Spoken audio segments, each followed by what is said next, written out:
Bonjour, Morning Brief du 24 juillet 2019. À l'instar des derniers jours, on fera aussi bien commentaire de la séance, mais surtout commentaire des principaux indicateurs d'activité publiés par les émetteurs tunisiens. Donc je cède la parole à Bassem pour commenter la séance d'hier. Merci Qais. Bonjour tout le monde. En fait, le marché ne semble pas trop apprécier les chiffres publiés par les différentes sociétés depuis réellement le lancement effectif de la saison des publications. On a vu une tendance vraiment négative pour le taux index qui, pour rappel, la semaine dernière, il est passé en territoire positif, mais une seule journée avant de rebourser chemin vers le territoire négatif depuis le début de l'année. On est à moins 1,49%. On est sur une très légère hausse de 0,20% pour ce mois de juillet.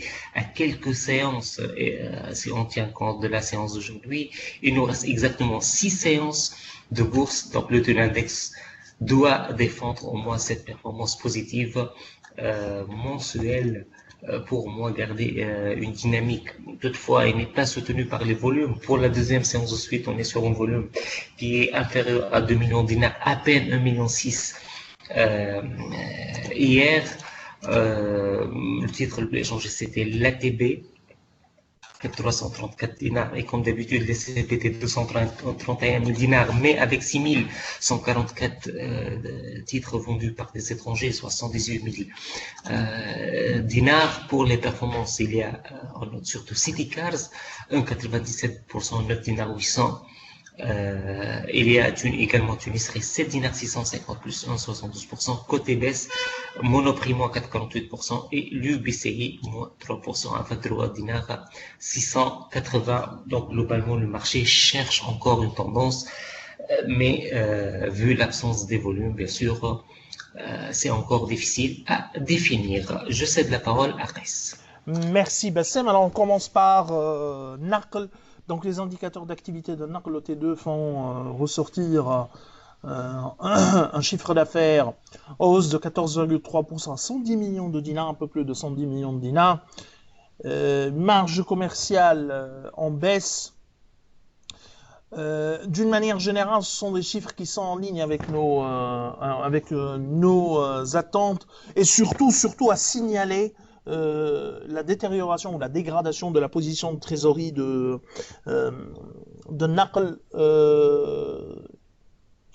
avec une trésorerie passive, trésorerie nette passive, alors que structurellement, Naql se dotait d'une trésorerie nette active. Donc, le changement attendu au niveau de la structure bilancielle et déjà anticipé par Alpha Mena se concrétise.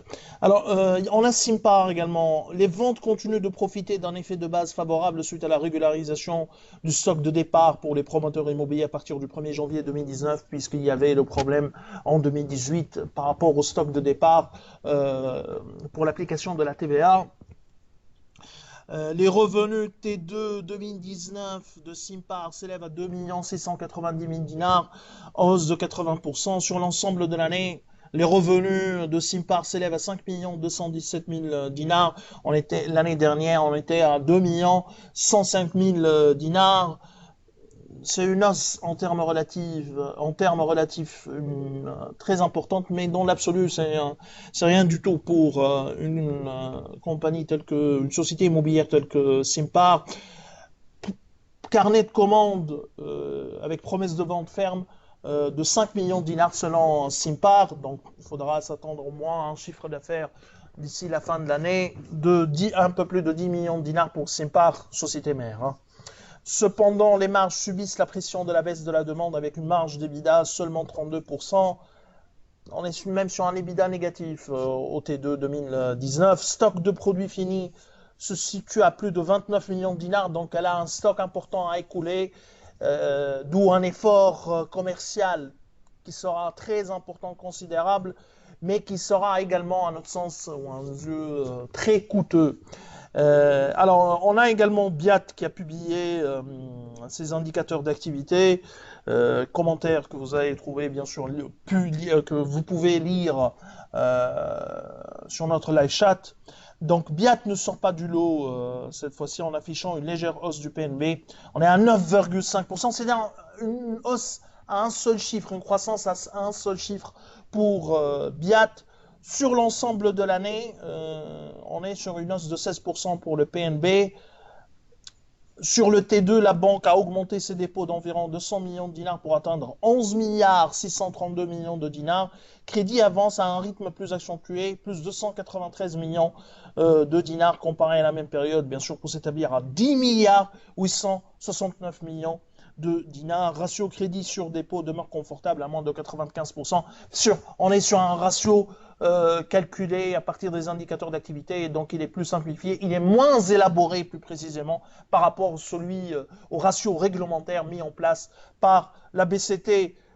Séries et séances sont en ligne avec nos attentes. Pour CityCaz, on est sur des chiffres T2 en baisse de 12,5% pour les revenus, ou les ventes à un peu plus de 37 300 000 dinars. Le concessionnaire a clôturé les premiers semestres de 2019 avec un chiffre d'affaires en hausse de 24,3% en rythme annuel à 86 millions de dinars, un peu plus de 86 millions de dinars. Nous, on est sur un chiffre d'affaires sur l'ensemble de l'année, 179 millions de dinars, donc notre objectif ou nos prévisions sont jouables. Alors, le marché, il est globalement baissier avec baisse des immatriculations, des nouvelles immatriculations de 18% au premier semestre à 22 630 unités. En termes de véhicules légers, la marque Kia s'est retrouvée sur la troisième marche du podium avec un volume de vente quasi stable autour de 1731 unités dans 297 véhicules particuliers. Le concessionnaire a réussi ainsi à surperformer le marché, mais les marges restent à discuter. Une régression de 3% de la marge commerciale à 9 700 000 dinars et un taux de marge brute à seulement 11,28%. Donc une baisse des marges pour le concessionnaire tunisien de la marque qui a... Donc, tout comme prévu, la trésorerie s'est effondrée, accusant une baisse de 49% à 23 577 000 dinars. Le même constat par rapport au NACL, il y a vraiment une dégradation de la position de trésorerie, de la structure bilancielle pour les concessionnaires automobiles tunisiens.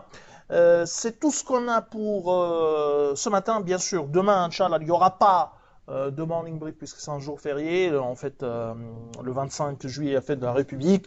Donc, on vous donne rendez-vous, Inch'Allah, pour vendredi prochain. Au revoir, à vendredi prochain.